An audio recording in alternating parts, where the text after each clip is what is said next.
नमस्कार, मैं हूं रविंद्र जैन और आप देख रहे हैं मुंबई मास टाइम्स। आइए देखते हैं आज की मुख्य खबर। परिषद आहे काल संभाजीनगरमध्ये सिटी परिषद आहे त्यामध्ये महिलांना मंगळसूत्र देखील काढायला लावलं होतं, प्रत्येक धातूची वस्तू काढायला लावली आणि त्यामुळे मोठा गोंधळ झाला। या संदर्भात अशा प्रकारच्या तक्रारी मागच्या काळात आल्या होत्या।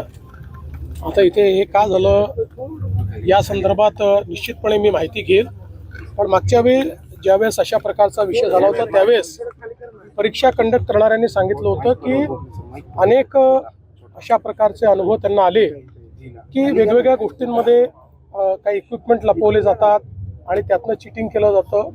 तथापि अशा पद्धतीनं करणं हे योग्य नाही आहे, त्यामुळे या संदर्भात आधीच याची काळजी घेणं हे गरजेचं असेल, योग्य सूचना दिल्या जातील आणि याची चौकशी केली जाईल। दावसमध्ये एकंदरीत किती होती आणि महाराष्ट्रामध्ये नगरमध्ये पहिलं आहे का ठिकाणी उपरणे होते।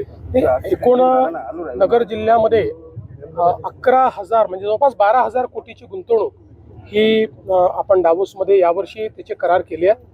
हा जो काही आज आपण उद्घाटन केलं आहे हे 2025 साली भरत गीतेंनी आमच्याशी MOU केला होता आणि रेकॉर्ड टाईममध्ये एका वर्षामध्ये याच्यामध्ये FDI पण आहे आणि याच्यामध्ये टेक्नॉलॉजी पण आहे।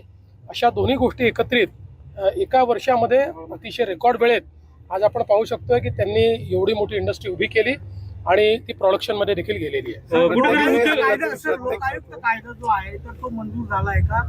लोकायुक्त कायदा मंजूर झालेला आहे आणि त्याच्या पुढच्या प्रोसेसही सुरू झालेल्या आहेत। त्या कायद्याने लोकायुक्त सिलेक्ट करण्याकरता ज्या काही प्रोसेसेस सांगितलेल्या आहेत ते ऑलरेडी सुरू झालेले आहेत। कुठेतरी उद्योगांना जे त्रास दिला जातो असं आपण भाषणामध्ये म्हटलं, उद्योगांना कुठेतरी त्रास मध्ये मला इथनं काही तक्रारी आल्या होत्या, त्यानंतर मी पोलिसांना सांगून त्याच्यावर कारवाई पण केली होती आणि म्हणून मी स्पष्टपणे सांगितलं उद्योग वाढायचे असतील तर कायदा सुव्यवस्था पाहिजे आणि कोणी जर त्रास देणार असेल उद्योजकांना तर आम्ही त्यांच्यावर कारवाई करू।